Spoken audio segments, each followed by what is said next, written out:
हुआ जिनके यहाँ यज्ञ भगवान हुए। देवहूति का विवाह करदम जी से हुआ जिनके यहाँ कपिल भगवान हुए, और उन्होंने अपनी माँ को सांख्य शास्त्र का ज्ञान दिया। विदुर जी बोले प्रभु मुझे ये ज्ञान जरूर चाहिए, क्योंकि सांख्य शास्त्र सबसे उच्च कोटि का ज्ञान है, मुझे जरूर ये ज्ञान दीजिए। तब मैत्रेय जी कहते हैं विदुर जी सुनो, करदम जी की 9 बेटियां हुई, कला, अनुसुईया, श्रद्धा आदि 9 बेटियों का विवाह उन्होंने ब्रह्मा के 9 मानस पुत्रों से कर दिया। करदम जी बोले देवी मैंने पुत्रियों का विवाह करके उनके हाथ पीले कर दिए, अब मैं जंगल की ओर जा रहा हूं भगवत भजन करने के लिए। देवहूति चरण पकड़ के बोली स्वामी जी आप चले जाएंगे तो मैं अनाथ हो जाऊंगी, मेरे लिए कम से कम एक पुत्र तो दीजिए। करदम जी रुक गए, थोड़े दिन रुके और देवहूति के गर्भ से एक पुत्र हुआ। पुत्र के जन्म लेते ही करदम जी घर छोड़ करके चल पड़े। पुत्र हो जाए पुत्री हो जाए, बेटा बेटी का विवाह हो गया, बड़े हो गए, अब आप घर छोड़ दो। अब घर से मन हटा लो। प्राणी का मन ही नहीं हट पाता,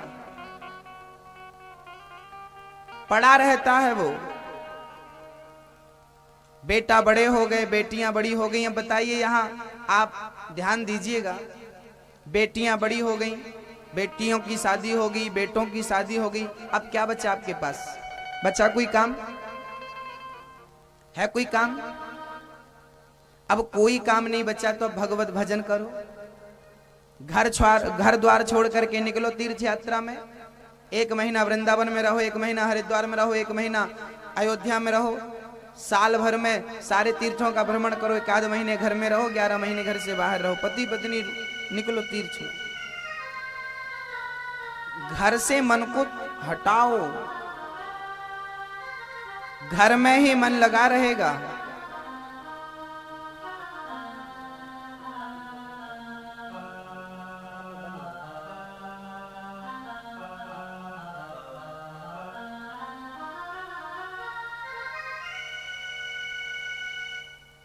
अर्थ क्या है? अर्थ यही है, करदम जी घर छोड़कर चल पड़े। अपने जीवन को भगवत भजन की ओर बढ़ाइए, अपने आप को ले जाइए, ले जाइए। सारे कार्य हो गए आपके घर से। करदम जी गए। एक दिन कपिल भगवान बैठे ध्यान लगा रहे थे। माँ देवहूति हाथ जोड़कर विनती करती हुई सामने खड़ी हो गई, और माँ देवहूति ने प्रश्न किया, निर्विण्णाम नितराम भूमन सदिन्द्रिय तर्षणात् येन संभाव्यमानेन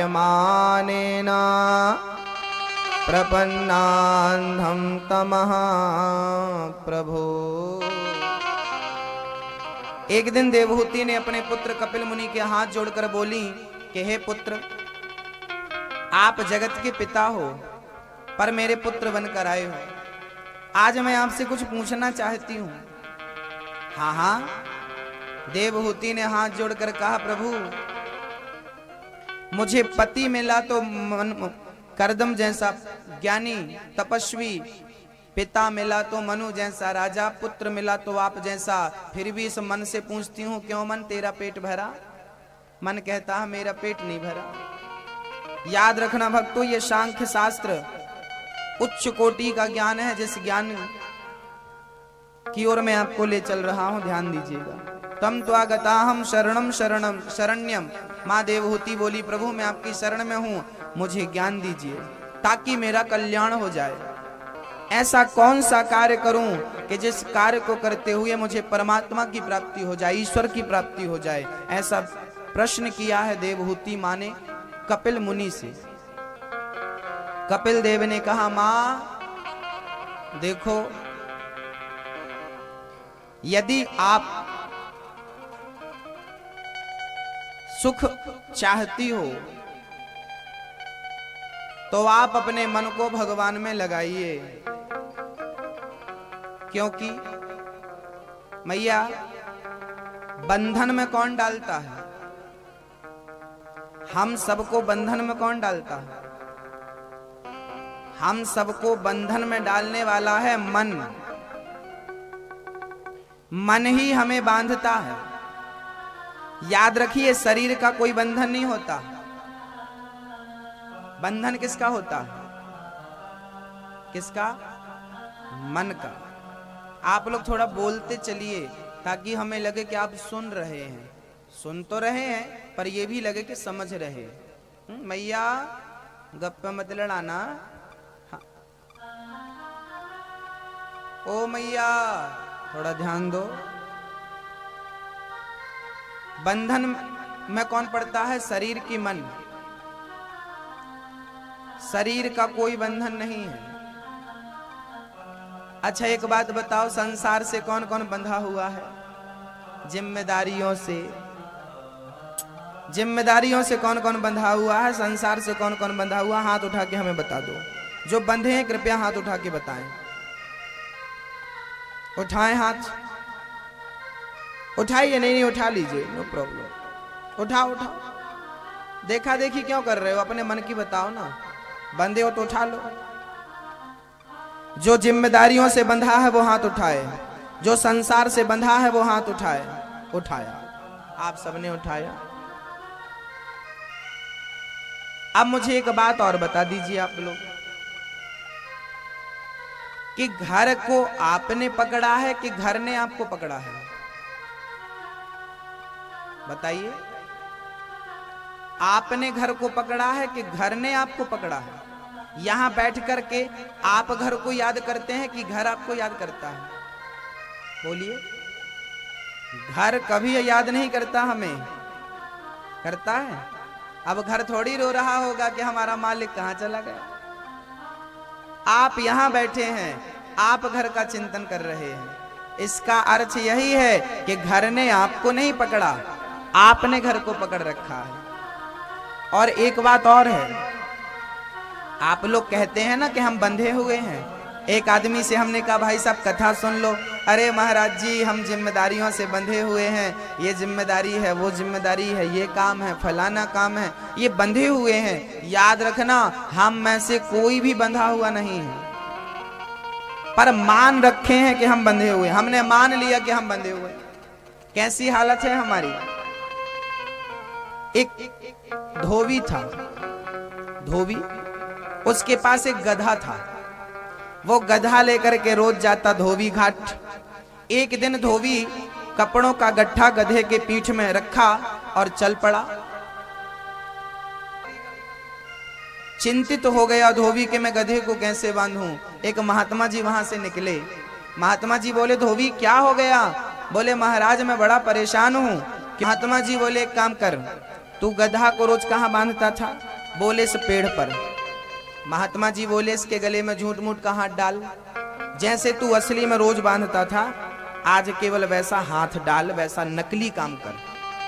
गले में हाथ डाला और पेड़ से लपेट दिया। महात्मा जी बोले अब तू अपना काम कर। वो बंध गया। धोबी गया, कपड़ा धुला, बार बार खड़ा होकर देखा, भागा तो नहीं, पर गधा तो गधा। उसने समझ लिया कि मैं बंधा हुआ। समझ लिया उसने। थोड़ी देर बाद धोबी के पूरे कपड़े धुब गए। उसने कपड़ों का गट्ठा गधे के पीठ पर रखा और दिया दो डंडा, चल। अब गधा आगे ना बढ़े। 2 डंडे, 4 डंडे, 6 डंडे खूब मारा पर गधा आगे। बाबा धोबी को लगा राम नाम, बाबा जी ने कोई मंत्र पढ़ दिया। थोड़ी देर बाद महात्मा जी आए। क्या हुआ? धोबी बोला महाराज मेरा गधा आगे नहीं बढ़ता। महात्मा जी बोले तूने से खोला कि नहीं? धोबी बोला बांधा ही नहीं था तो खोलूं कहां से। महात्मा बोले बांधा नहीं था तो क्या हुआ? बांधने का नाटक तो किया था। अब खोल मत, खोलने का नाटक कर। झूठ मूठ का हाथ डाला उसके गले में। धोबी गधे को लगा मैं खुल गया, आगे चल पड़ा। गधा आगे चलने लगा। अब आपको बताना है गधा क्या बंधा हुआ था? बोलिए, घुमाइए अपना सिर। क्या गधा बंधा हुआ था? बंधा हुआ नहीं था, लेकिन उसने अपने आप को बंधा हुआ मान लिया था मैं बंधा हुआ हूं, वो गधा और कोई नहीं है। कौन है वो गधा?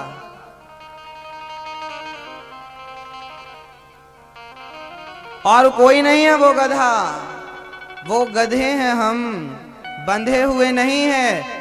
संसार में ईश्वर अंश जीव अविनाशी, हम अजन्मा अमर आत्मा है, हम ईश्वर के अंश हैं, हम जीवात्मा है, लेकिन संसार में आकर अपने आप को बंधा हुआ हम मान लेते हैं। यही हमारी सबसे बड़ी अज्ञानता है।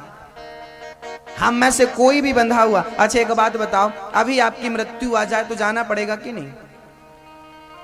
हम बोल रहे हैं कथा सुनने आ जाओ, महाराज जी ये काम कर लें, लेकिन जब मौत आएगी ना तब आप नहीं कह पाओगे कि हम ये काम कर लें। यदि बंधे होते तो टाइम लगता जाने में, अर्थात हम सब बंधे हुए नहीं हैं।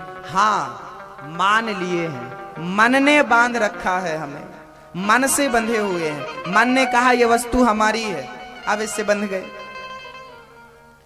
शरीर का कोई बंधन नहीं है, मन हमें बांधता है और मन ही हमें मुक्त करता है।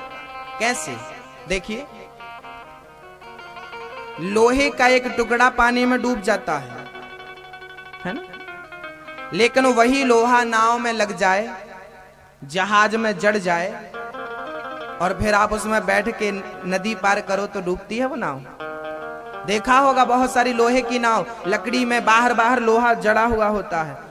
एक लोहे का टुकड़ा पानी में डूब जाता है, लेकिन वही लोहा जब नाव की संगत कर लेता है तो डूबता नहीं है, स्वयं पार हो जाता है और हमें भी पार लगा देता है। ऐसे ये मन है, ये संसार में लग जाएगा तो हमें डुबा देगा, और ये मन भजन में लग जाएगा तो भव सागर से पार लगा देगा। ये मन पार लगाने वाला है, ये मन हमें डुबाने वाला है।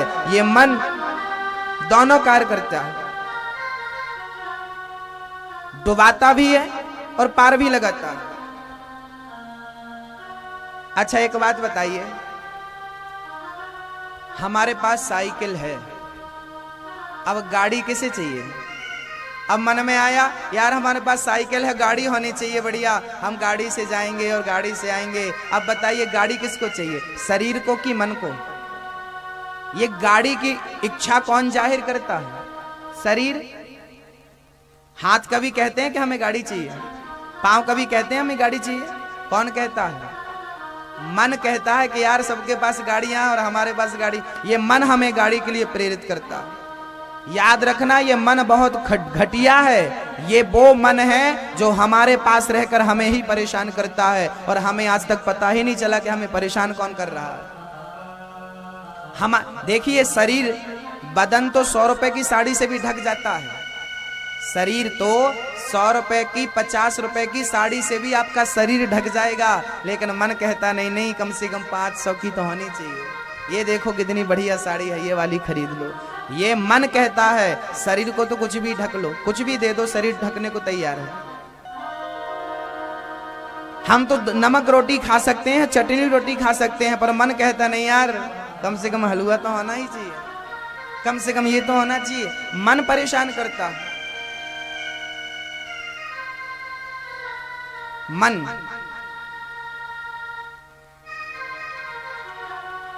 पूरी जिंदगी इस मन की इच्छाओं को मन की इच्छाएं पूरी करने में हमने पूरी जिंदगी लगा दी।